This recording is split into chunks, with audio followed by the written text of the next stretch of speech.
if they had a chance to go to the U.S. as refugees, they probably would love to take up that offer. But there is no such offer. But there is no such offer. And I think a lot of Black South Africans, they feel that for the Trump administration, this is not about how much someone is suffering, but it's about the type of person they want in their country. Thank you very much. And thanks, ladies and gentlemen, for coming out here this afternoon. And as the Deputy Secretary of State said when the Afrikaners arrived, this would be in the interest of the United States. Some of the criteria are making sure that refugees did not pose any challenge to our national security and that they could be assimilated easily into our country. He said that they feel that they will assimilate well in the U.S. And ultimately, that makes it no longer about, persecution, but about who fits the image that this administration wants to see in the country. We wish them well. We welcome these people to the United States and to a new future. Thank you very much. And that image is somebody who's white. Somebody who's white.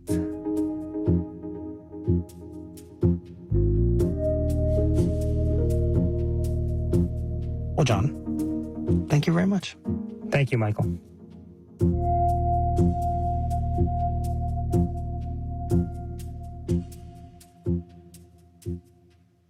The Daily is supported by BetterHelp, committed to supporting mental health through therapy and helping clients find balance. Clients are matched with one of 30,000 therapists for online therapy from anywhere at betterhelp.com/public. And by WSJ Plus, a news bundle offering global insights and market tools from 4 businesses and finance publications so readers can explore every angle. Distribution of The Daily is made possible by American Public Media. The Daily is powered by the journalism of the New York Times and is distributed by APM, American Public Media. You can go deeper into the stories you hear on The Daily.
Good evening, everyone, and welcome to our 7 o'clock p.m. session of the Roanoke City Council.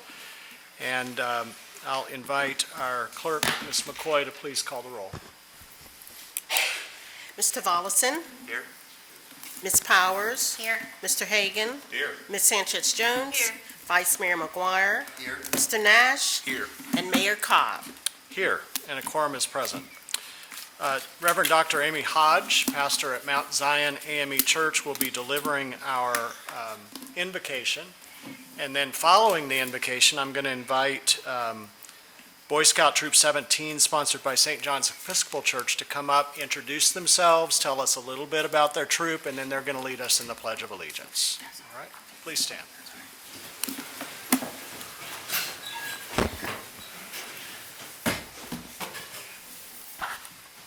Will you pray with me?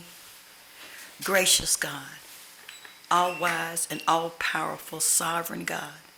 We gather here this evening as the Roanoke City Council convenes under the leadership of Mayor Joseph Cobb and City Manager Val Marie Turner, along with Vice Mayor Terry McGuire, Council members Nicholas Haven, Faison Hash, Evelyn Powers, Vivian Sanchez-Jones, and Peter Belosin. We humbly ask that your spirit of justice and mercy would inhabit the hearts and minds of each and every one of these dedicated individuals. May their deliberations be guided by fairness, equity, and a deep compassion for all the residents of our city.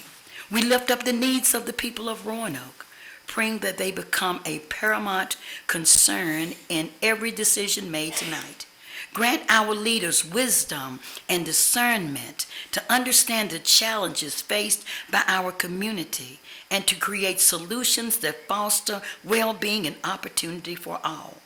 We invite your divine presence into this meeting, O Most High God. Intercede in the discussions.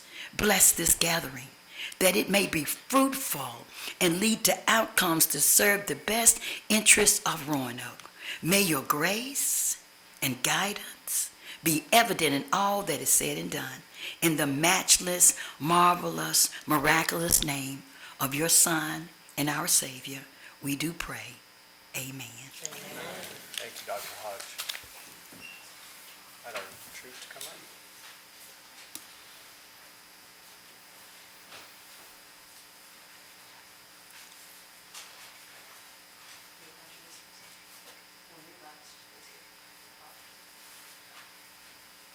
Hi, I'm Will Hancock. I'm Brody Vakarot. I'm Thomas Crow. Hello, my name is George Clements. I'm going to tell you a little bit about our troop. We are Troop 17, St. John's Episcopal Church. We meet Monday nights at 7 o'clock, and we're currently working on our citizenship in the community merit badge. So, yeah, we're just very appreciative to be here, and thank y'all. Thank you.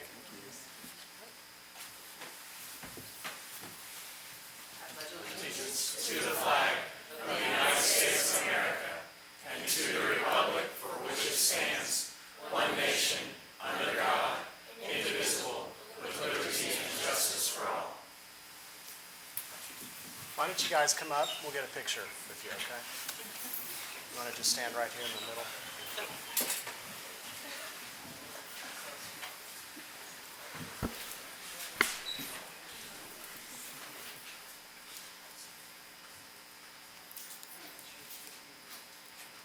Thank you. Thank you. Thank you guys very much.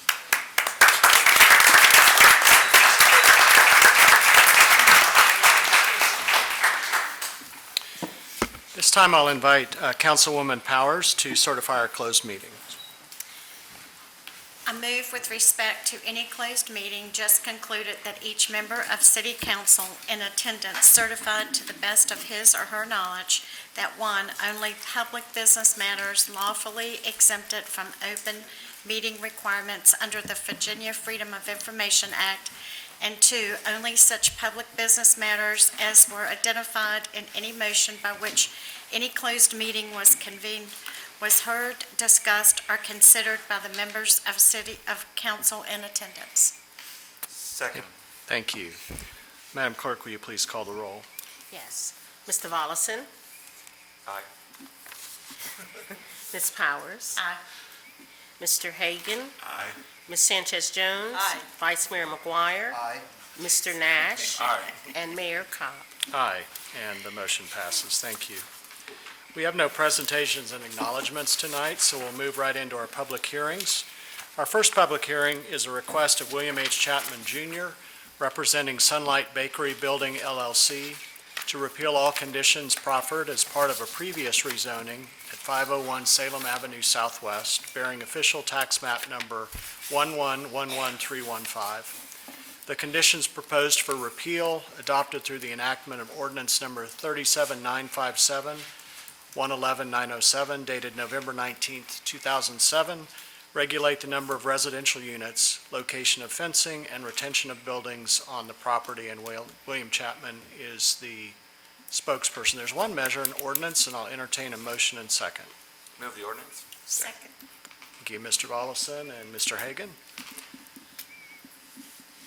Madam Clerk, I'll ask you to read the title paragraph. An ordinance to repeal the proffered conditions contained in ordinance number 37957-111907, adopted November 19, 2007, to the extent that it placed certain conditions on property located at 501 Salem Avenue Southwest, bearing official tax map number 1111315, and dispensing with the second reading of this ordinance by title. Thank you. Is Mr. Chapman here tonight, or Catherine, are you here to respond to any questions? Welcome. Good evening, Mayor, members of the council. This is a building that has sat vacant for decades, and Mr. Chapman is proposing to renovate it with residential units and commercial space. He is not able to develop it in the form that he wants to with the existing proffered conditions on the property that were put back on it in 2007.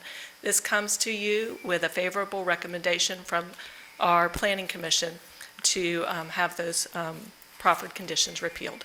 All right, thank you very much. I'm going to open the public hearing, and Madam Clerk, do we have any citizens wishing to speak on this matter? No, sir. All right, thank you. I will close the public hearing. Any comments or questions from council? All right, Madam Clerk, will you please call the roll? Mr. Volleson? Aye. Ms. Powers? Aye. Mr. Hagan? Aye. Ms. Sanchez Jones? Aye. Vice Mayor McGuire? Aye. Mr. Nash? Aye. And Mayor Cobb. Aye, and the ordinance passes. Item 2 is a public hearing on the 2025 through 2029 Housing and Urban Development, or HUD, Consolidated Plan and the 2025 Annual Action Plan. Jillian Papa, Director, Planning, Building and Development, I believe is here this evening. And you're welcome to bring up anyone that you'd like, Jillian.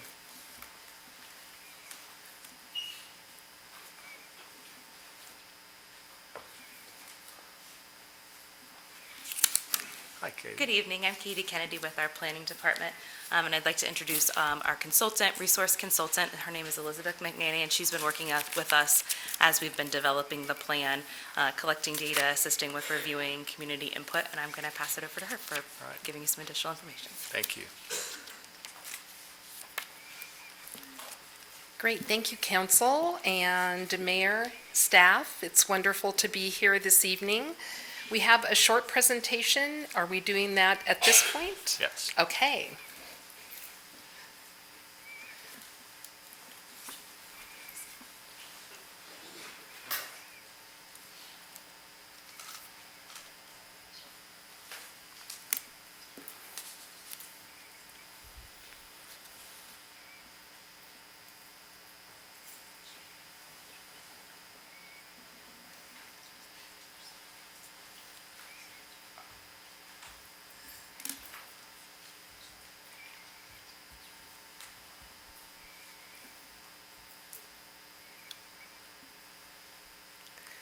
While we're finding that, I may just go ahead and talk a little bit about the planning process and part of what we've been working on over the last number of months. Again, I'm Elizabeth McNaney with Resource Consultants, and I've been working with the city in some capacity for a number of years. HUD requires that every community put together a 5-year plan and tell them effectively how you're going to spend the money. The 5-year plan is really about the big buckets of funding, and the annual action plan, which there is one each year during that 5-year process, is a little more about the smaller buckets of money. Not necessarily the activities that you're doing on the ground, but it's really about the budget. There are also some housing market assessments and needs analysis that go into the plan too. Should I just keep going? Yes. Okay. Okay. And so I'll kind of go through some of this information that we have here. Congress passes a budget each year, and then HUD goes through a process by which they do an analysis of the needs in the community that include housing stock and poverty rates and things like that. They do it two different ways. If you want to know, and I've been asked how HUD determines the amount that each community gets, there's actually a YouTube video that goes over it. It's super riveting. But it really does kind of walk you through the process if you're interested. And I think links to that are even on the HUD Exchange. So we know now how much money the city of Roanoke is going to get in what we call program year 2025. That starts on July 1. That information just came out at the end of last week. And the city of Roanoke has been working on developing a plan for how that funding will be expended. So the city receives 3 pots of funding from HUD. They receive community development block grant funding, which is really about community development activities. Some of them are related to housing, but CDBG, or community development block grant funding, typically can't be used to actually build houses. It can be used to support the development of houses, upgrades to parks, streetscapes, things like that, as well as rehabilitation, a number of different things. It's pretty flexible. It must be used to serve primarily residents in the community that make 80% or less of area median income. Home partnership funds are a little bit different. They're a little bit more targeted to actual home development of housing, both multifamily and single family. They can also support down payment assistance, some tenant-based rental assistance, and activities like that. It's a little more strategic and targeted than CDBG. Those funds, if you're looking at development of rental housing, they really need to target residents that are at 60% or below of area median income for household size. The Emergency Solutions Grant, which ESG, it really is about serving the homeless in the community. And it's the smallest pot of money with really the greatest need. And it helps to support tracking systems, the reporting system that the coordinated entry and the continuum of care use, and it targets folks who are at risk of homelessness or actually homeless, and really works with residents who are at 30% or below of area median income. In the consolidated plan, you have a few different sections. One is the executive summary, and it really just kind of talks about the consultation process, as well as just a few other summary items because it's hard to read the whole document sometimes. It also includes a housing and homeless needs assessment, and it's not like what we think of as a broad community housing needs assessment. It's very, very prescriptive. So it utilizes a lot of information that HUD wants us to have in there. And also the housing market analysis, again, very prescriptive related to HUD's requirements. It also includes a strategic plan, which is really about the budget. So in the consolidated plan, it's the big bucket budget. And then again, you get to the smaller buckets in the action plan. And included with the first submission will be an annual action plan. Talks about specific goals and activities that may be undertaken in that first year, but it's really at a project level. So some of the things that we have done to engage the community are surveys, and some of those surveys were really, really targeted to get the best information we could from the communities that can be served by these funds.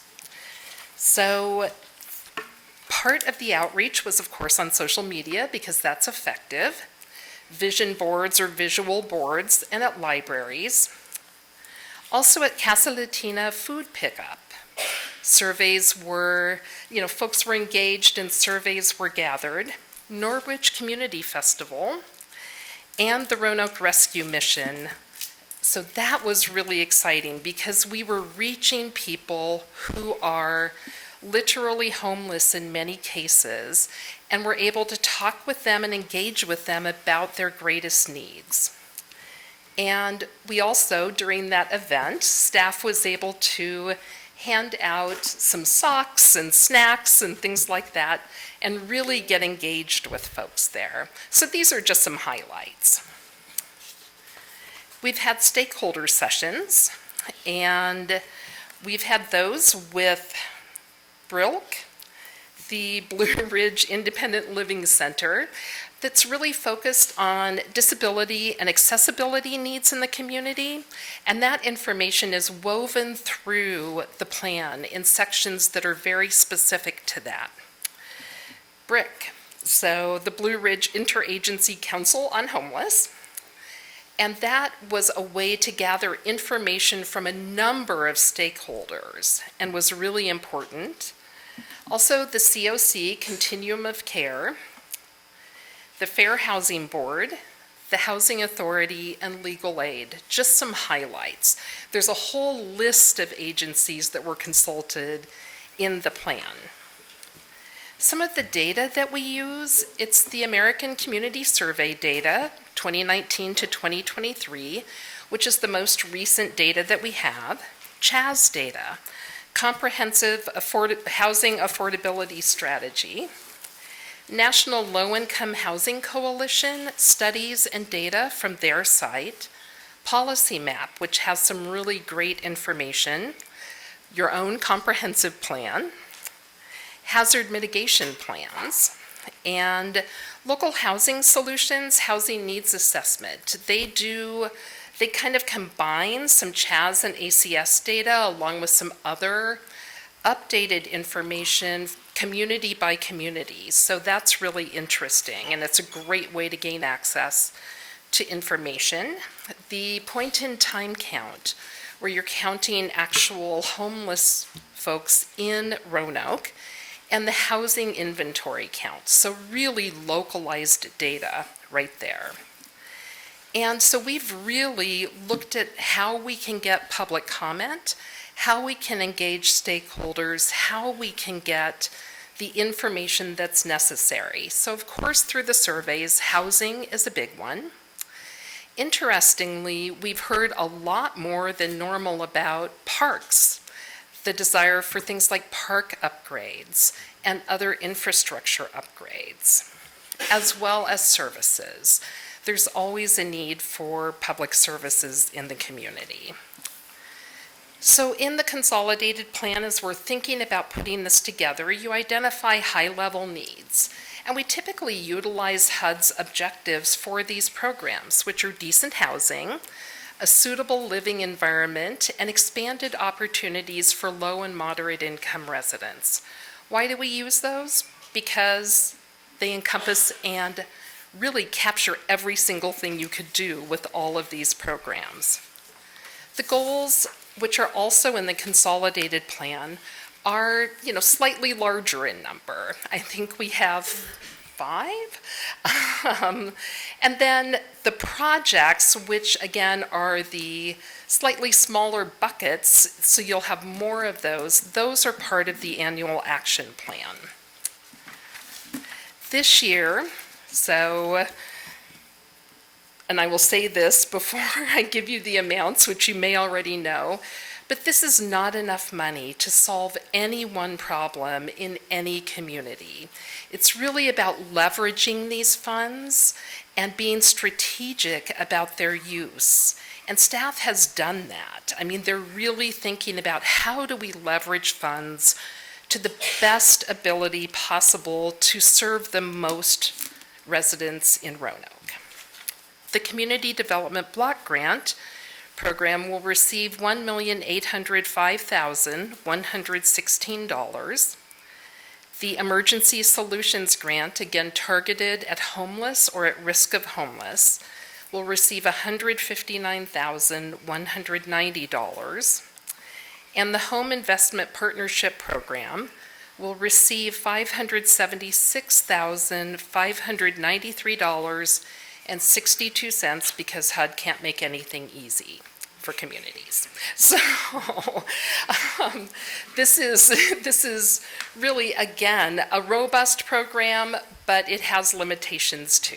So I will stand for any questions or move to the public hearing. Yeah, we'll move to the public hearing and we'll come back for any questions. Great. So I'm going to open the public hearing. And Madam Clerk, do we have any citizens signed up to speak on this matter? All right. Then I will close the public hearing and ask for any questions or comments by members of council. Mr. Volleson. Yes, I was just wondering, you kind of stated this earlier, that with ESG being the smallest amount, but the biggest problem that we probably have here in the city with homelessness. So how do we get to, we have 2.5 million for all this, but it seems every time I've been on council, the ESG gets the smallest amount of money, but it's a big need. It is a big need, and this is really about HUD funding, and this is where it's important to talk and train up. I mean, we need to be talking to our representatives about the needs in our community. And that's not all the money that goes to support homeless services. So some of the CDBG money may go to support homeless services in some years. The American Rescue Plan and Home American Rescue Plan funding are really targeted at building units that offer permanent supportive housing to people who were literally homeless. So there are some other things that are happening here in Roanoke specifically that are targeting homeless populations. Is there consideration for the future where we know if we hit a recession, we might actually see increases in homelessness? Is that something that we just need to talk to our Congress folks about and say, hey, next year we need to really make sure that this is happening? With funding so up in the air at this point, the continuing resolution is what really kept funding at stable levels for this year. We don't really know what's going to happen. Many of these funds were zeroed out in the president's budget. So it's really important to be talking to our representatives kind of across the aisles to really talk about how important these programs are. Thank you. Thank you. Ms. Powers. So do you have data that shows the ability of how you have helped people come out of homelessness and be self-sufficient on their own? So as I see that we end up having to have cuts in these type of programs, then the domino effect is just more people end up being in the homeless situation. So we're actually working on a letter that our council is going to send, but it would be nice, do you have data to show X amount of people were able to come out of public assistance housing and now they're self-sufficient and they're able to be on their own? Because I think that would be helpful if we had that type of information that we could include as we do talk to our representatives. So there are two things that I would suggest that you might want to consider including. One is talking with the Housing Authority about how many of their residents have gone through the Family Self-Sufficiency Program and then, maybe purchased a home. And then that would be number one. And number two would be the programs that have been operating recently that have been called Home Safe in the department that are funded with American Rescue Plan and Home Rescue Plan funding have actually housed literally homeless people with permanent supportive housing and those services. So I think that staff could definitely get some data on that. What great opportunities those have been, and that's like once in a lifetime funding. So it's making a difference in the community right now. So absolutely, those two things would be what I would recommend really looking at to kind of weave into that. Thank you. Thanks. Other questions, comments? I'm just curious about something because this tends to come up every year, but, and maybe staff can also help with this. At least within the last 2 years, I've heard that the HUD funding we've gotten and continue to get is still the equivalent of what we were receiving 30 years ago. Yes. So you can imagine that as the need has increased, the funding has not changed, which makes it even harder for us to make reductions in homelessness and getting more people housed. Is that pretty accurate? That is very accurate, I'm sorry to say. So nothing in these funding streams has really kept up with inflation or population needs. So it is where, it's important, again, to make sure that we craft that story. All right, thank you. Thank you. So we're not going to take action on this tonight. We'll take action on it at our June 2nd meeting. This is just merely a public hearing tonight. All right. Thank you all very much. Item number 3 is the execution of an easement to the... Oh. Did we open it? We did. Okay. Yeah. I just want to double check. Yep. Number 3 is the execution of an easement to the Western Virginia Water Authority for water and sewer distribution lines across official tax map number 2031801 belonging to the city of Roanoke. We have one measure, an ordinance, and I'll entertain a motion in a second. Move the ordinance. Second. Thank you, Mr. Hagan and Ms. Sanchez-Jones. Madam Clerk, I'll ask you to please read the title paragraph. An ordinance authorizing the conveyance of the following easement across city-owned property located at 1610 Burrell Street, Roanoke official tax map number 2031801, commonly known as Washington Park, to the Western Virginia Water Authority. 1, a permanent 20-foot water line easement together with a 10-foot temporary construction easement, and 2, a variable width public sanitary sewer easement together with a 10-foot temporary construction easement upon certain terms and conditions, and dispensing with the second reading by title of this ordinance. Thank you. Ms. Turner, is there anything you'd like to add to this? I know I have Mr. Nelson down as spokesperson, but I don't believe he's here tonight. No comment from me. Okay. Mr. Campbell is here. Oh, Mr. Campbell? Thank you.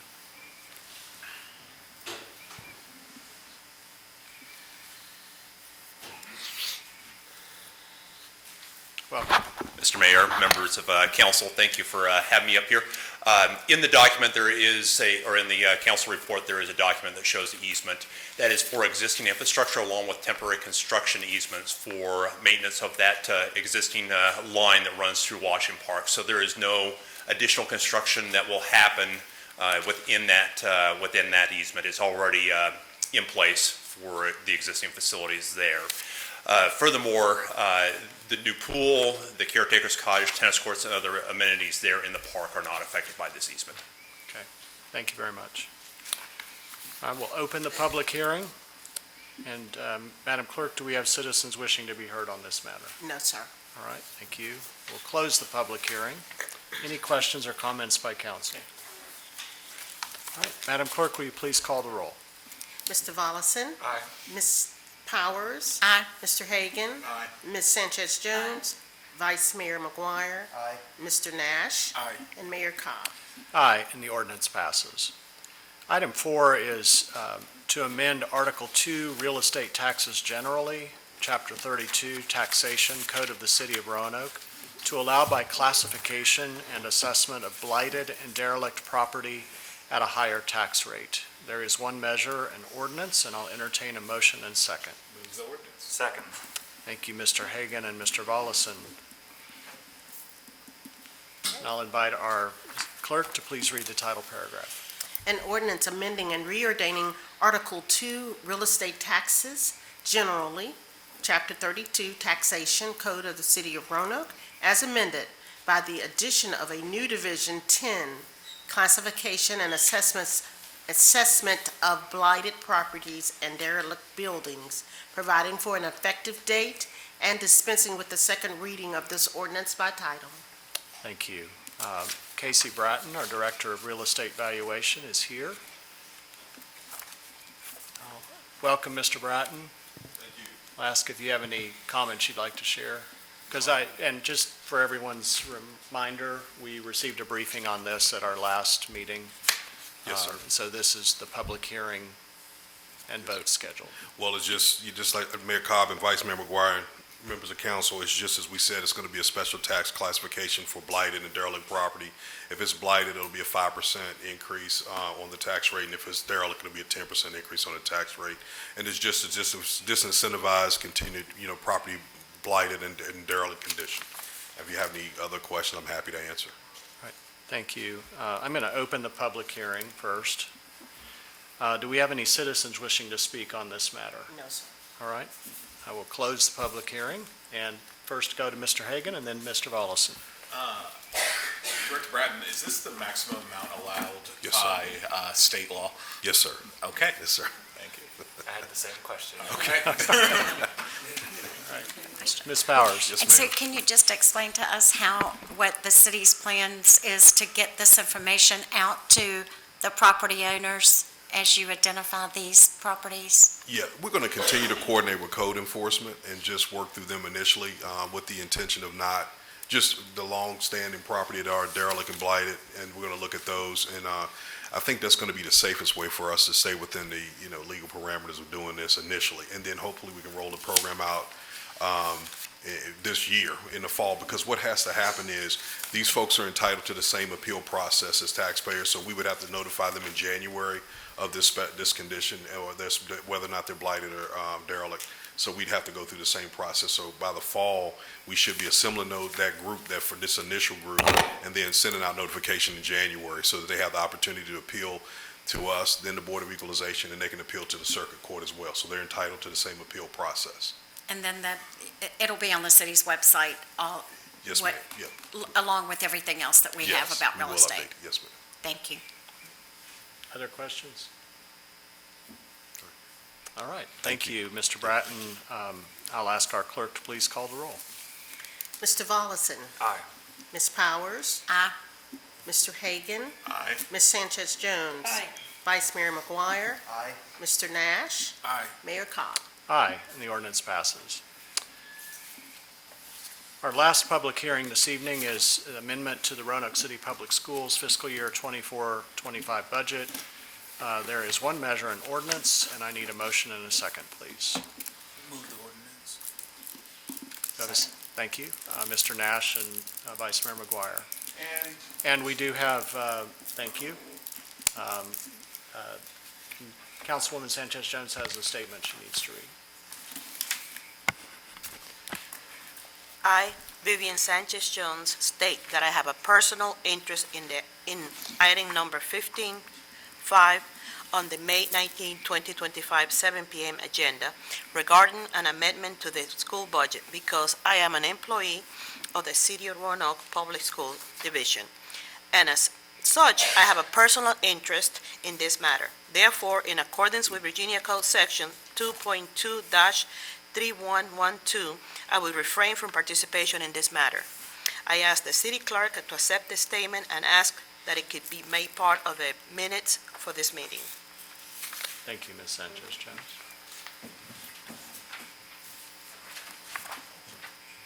At this time, I'll open the public hearing. And Madam Clerk,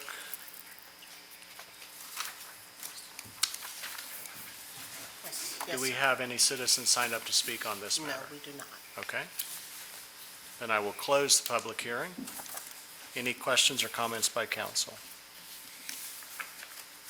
Is there somebody to ask these questions to? So I know that Ms. Lindsay is here in terms of the city, and I also see Dr. Siebert and Mr. Perkins here this evening.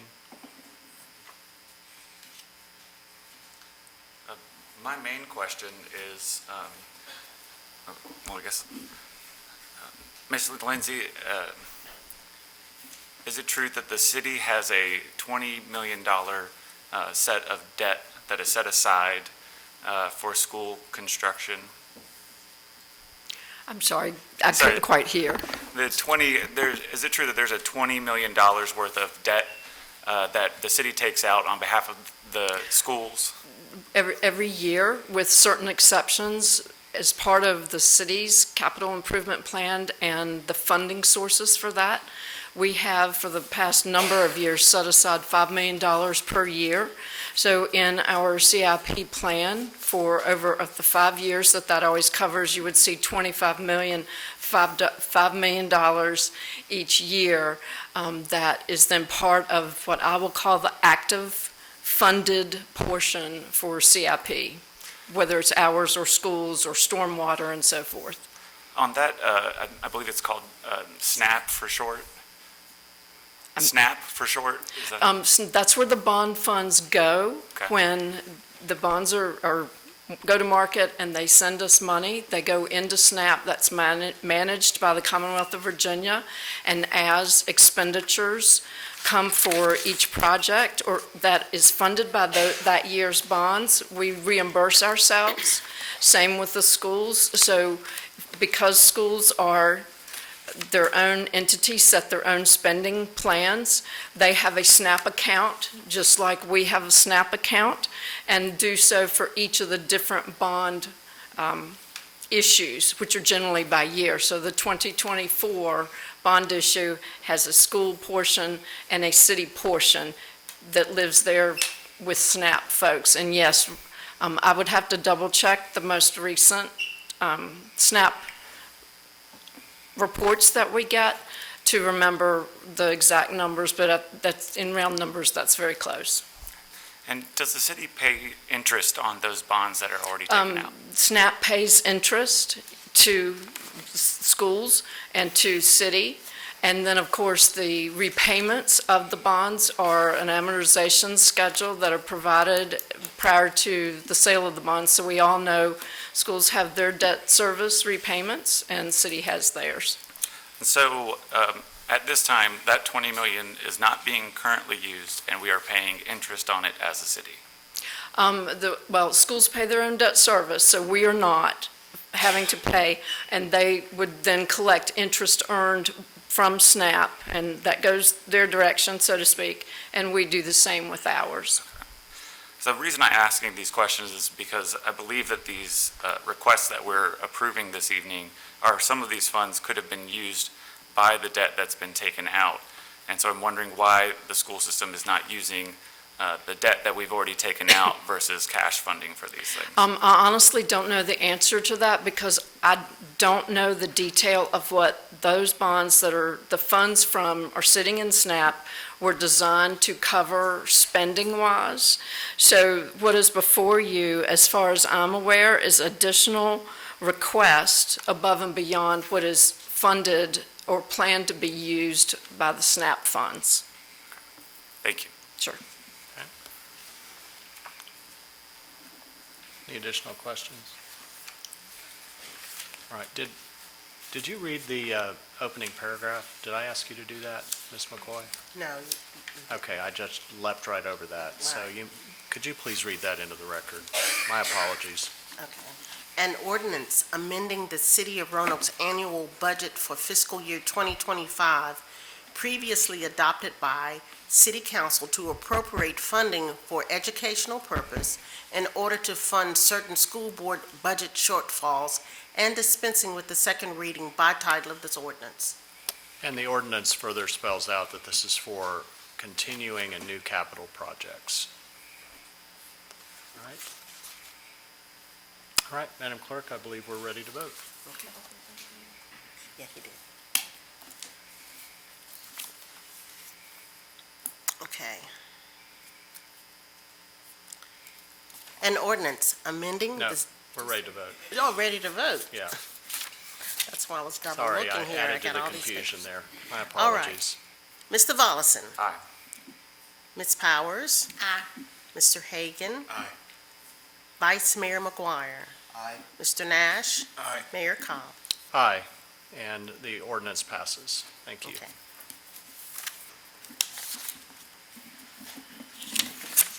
Okay, that concludes our public hearings for the evening, and now we'll move into our hearing of citizens upon public matters. We set aside this time as a priority for citizens to be heard, If deemed appropriate, matters will be referred to the city manager for response, recommendation, or report back to city council. And Madam Clerk, if you will please call out citizens 2 by 2. And you'll have, how many speakers do we have tonight? 3. 3 speakers? Yes. Okay, you have up to 5 minutes each. All right. The first speaker, Bernadette Lark, followed by Jimmy Cook. Hello, do y'all always have officers present? Okay. Yeah, we always do. Thank you for responding. Welcome. So with a heavy heart and pain, I'm speaking to you all today because I actually have hope. Otherwise, my words and my time would be vain. I have a very limited time to speak. So yes, I scripted it, so all my words could be intentional. When you were running to be elected, I couldn't stop you from calling me because you wanted my support.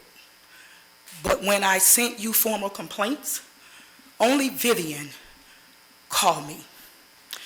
And she never asked for my vote. Your responses to my formal complaints has shown you believe it's easier to go along with the narrative that leadership has chosen to criminalize a black body rather than hold officers accountable. Can't be hard. Despite the deadly threats that I received from what appear to be fan clubs of people upset that I'm asking for accountability to obvious harm caught on video, I will still stand and seek justice for my son and my family. Today I stand before you not just as a mother, but as a voice of truth in a city apparently being poisoned by some type of abuse of power. You're desiring to thrive in division instead of leading with integrity. You have cliques and you have bullies in leadership that obviously controls you all. You should not be puppets, and your very positions you were elected to was because we believe you have your own set of ethics and morals that drive you as an individual, not puppets at the hand of city attorneys. I'm certain by now you saw the videos. Over 8 million people saw what I shared with a friend named Jolly, who doesn't live in this community. On March 18th, for those who don't know, my son was brutally attacked by police officers on our private property in Northwest, delivering me a bag of batteries. They hit my son so hard, the bag imploded. In fact, they rammed him into the door where my 4-year-old granddaughter was standing. These police officers will never be available to speak the truth of crimes because there were none committed when they violated my son. You intentionally weaponized the video and a narrative designed to turn the city against him, but you also put him in more danger. Shame on you. But I ask, what kind of leadership chooses to incite division instead of fostering healing with me, someone who's prioritized with you, Mayor, for years, no violence, and that means at the hand of anyone, even police? What kind of city leaders turn the power in your hands to a platform where a young black man who's already traumatized by violence, you would actually share a video that would subject him to more danger? What you did was not a betrayal. It was an act of intentional harm. You all thought this out, you planned it out, and you did it. You knew exactly who you were speaking to. You knew the audience you wanted to incite when you did what you did. Bravo. However, do you know that young man graduated with honors, 16-year-olds, is in the presidential book. He was dual enrolled in college, engineering and robotic certificates. You know what he's peddling to the community? Hope. He meets on that site to plan gaming and zoning centers for young people to be off the street. This isn't leadership. This isn't justice. This is a betrayal to everything I've dedicated my life to in the city.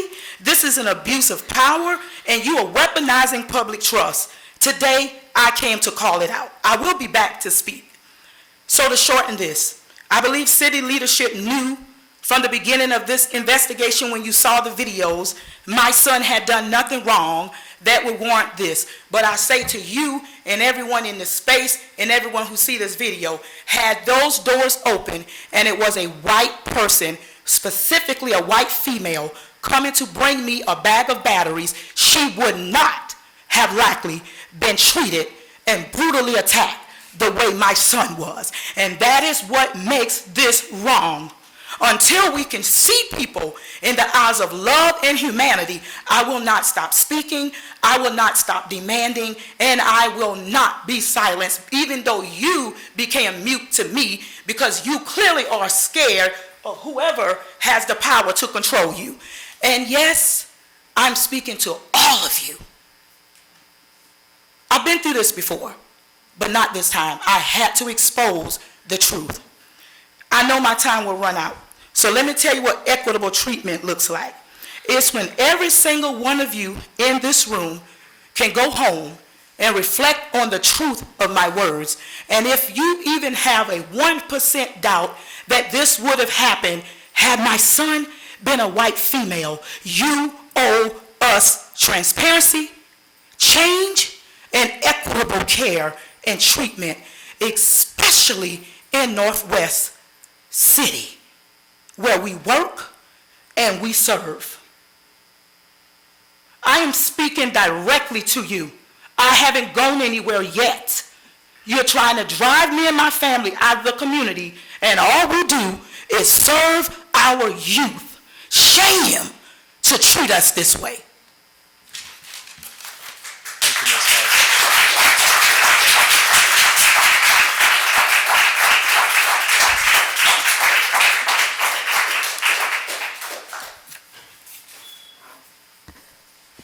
Mr. Cook. Ms. Jimmy.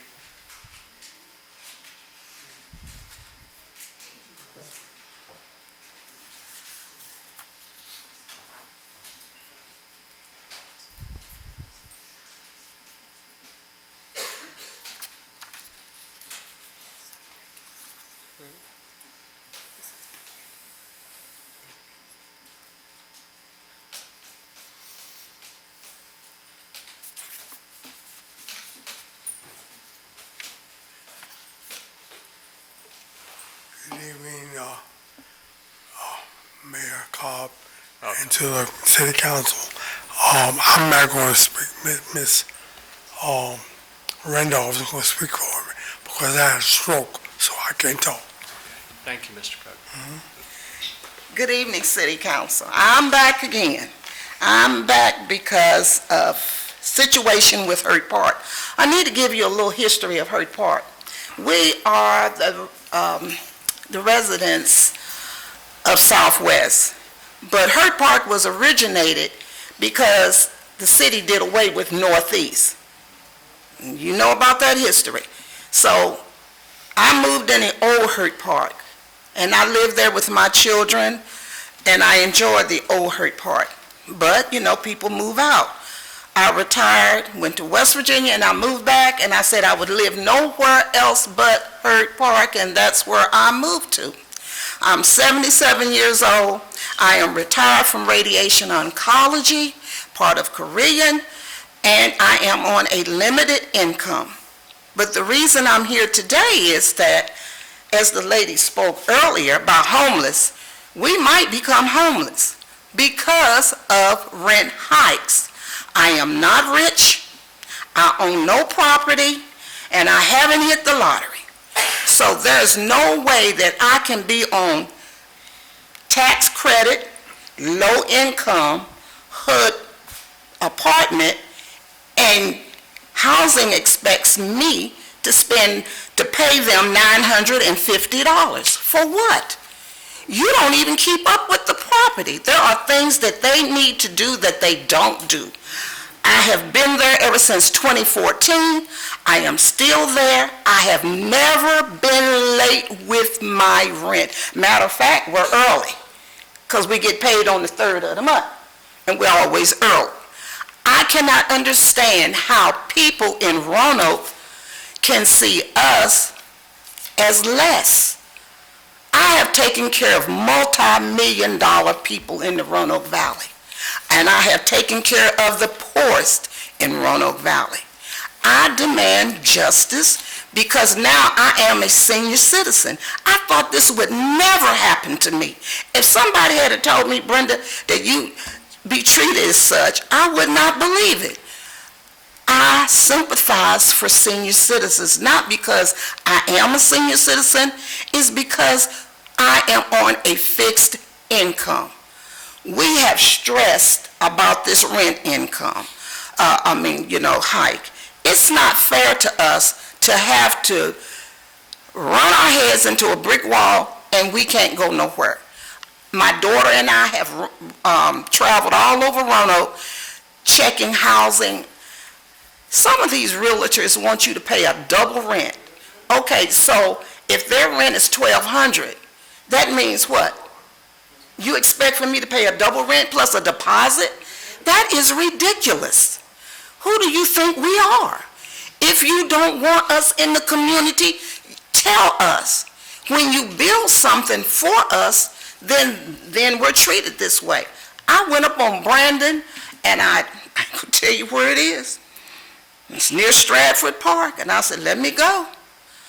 I would not have a dog living in them apartments. And I said, oh no, it's terrible looking.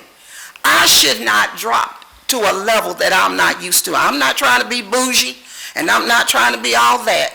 But I just want to bring it to you that Roanoke City need to do better by the senior citizens in the Roanoke Valley.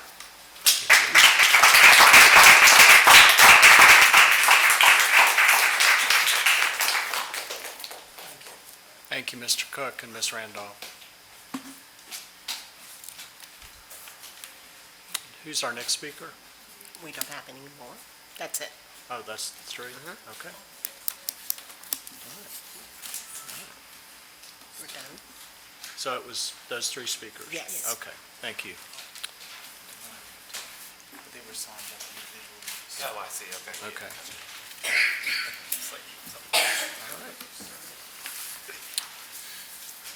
Well, with the conclusion of our hearing of citizens and there being no further business set forth to come before the council, this meeting is adjourned.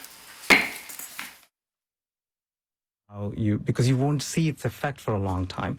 Things where there's an immediate measurement available and businesses already have age-old practices to measure the outcomes, customer satisfaction, number of false positives, some things that are black and white, just you can measure them. It's easy to test and it's easy to deploy. So I agree with you. I think it's very important for areas where we don't know and we can't measure the outcomes that quickly. And it takes time. Okay, so Ari, I want to actually circle back to roughly where we started, because